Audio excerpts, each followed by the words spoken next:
Y le damos la bienvenida nuevamente a Dani Blandón. Hola, buenos días, Francisco. Muy buenos ¿qué tal? días para ti, Dani. ¿Cómo estás? ¿Bien tú? Muy bien.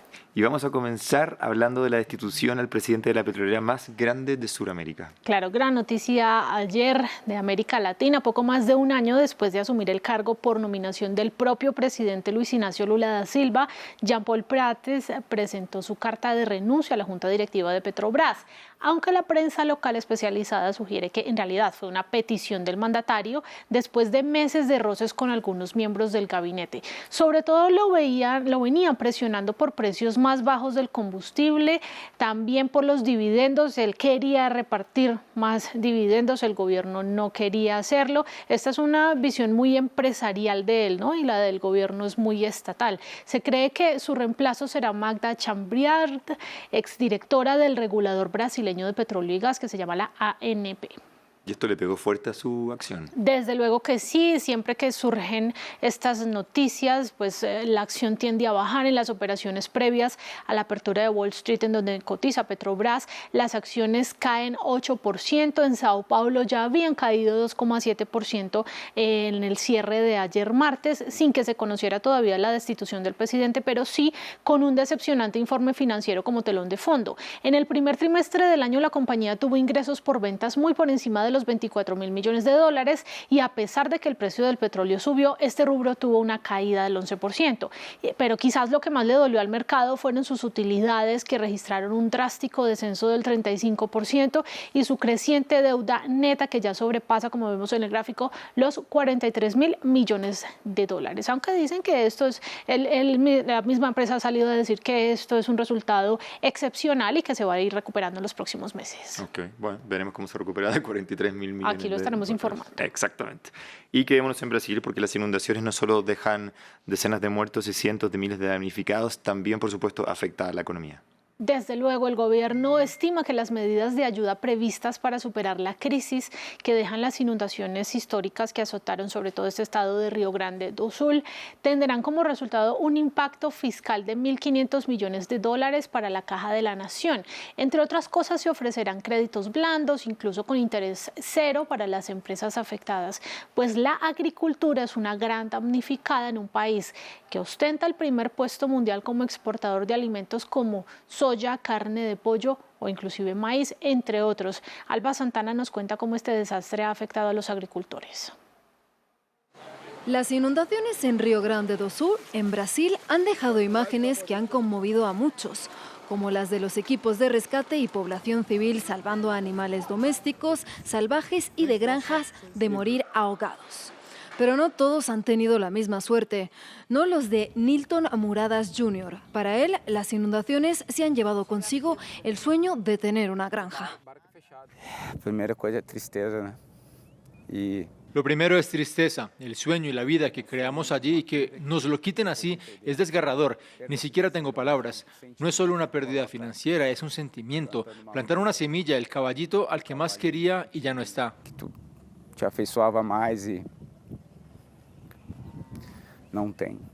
Además de perder hectáreas completas de plantaciones, de los 53 animales que vivían en su finca, vacas y caballos sobre todo, solo 17 han logrado sobrevivir.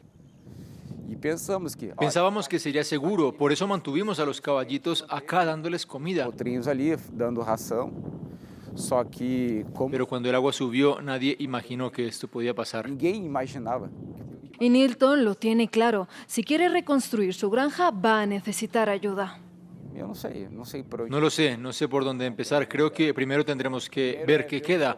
Luego ya veremos. Vamos a necesitar incentivos. A gente vai precisar.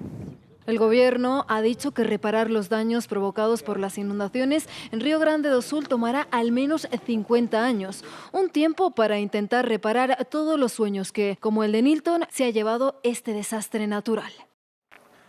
Bien, quedémonos en la región, pero cambiémonos de país. Vamos a conocer los datos de inflación en Argentina.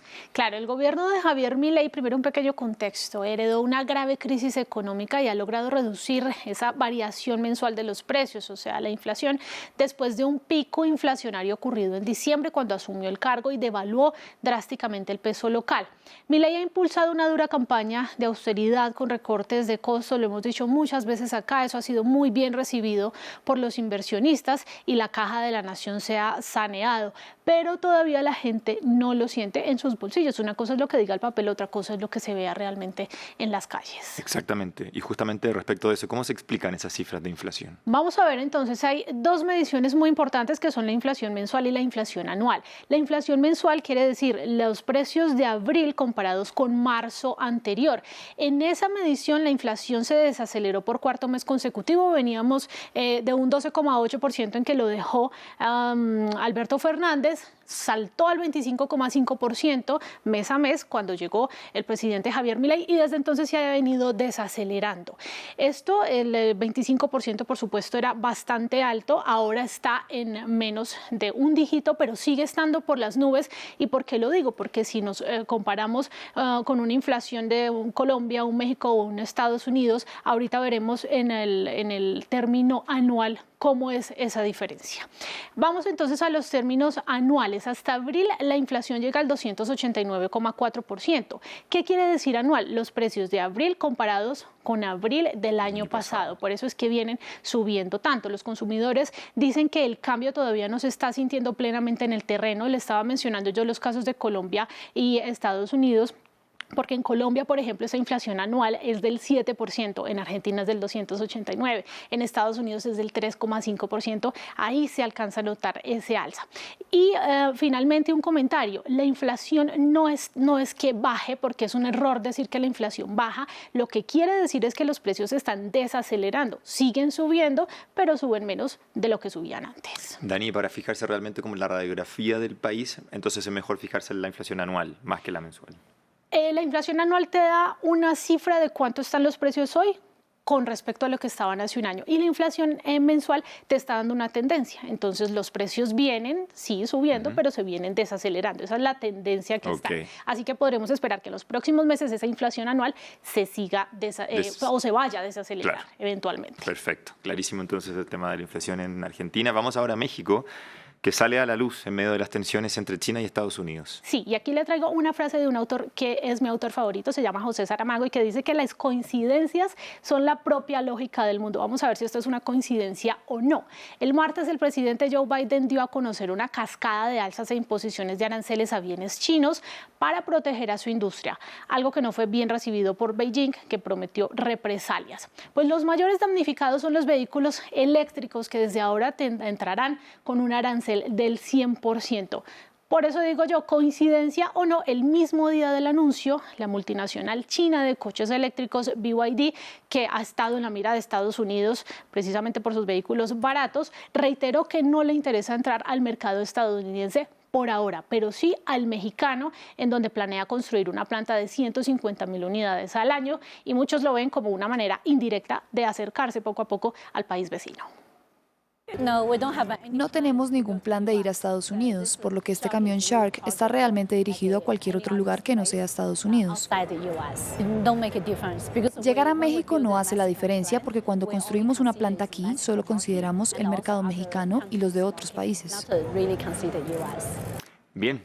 Qué bien aprender, informarnos y además aprender de economía con Dani. Bueno, esa es la idea.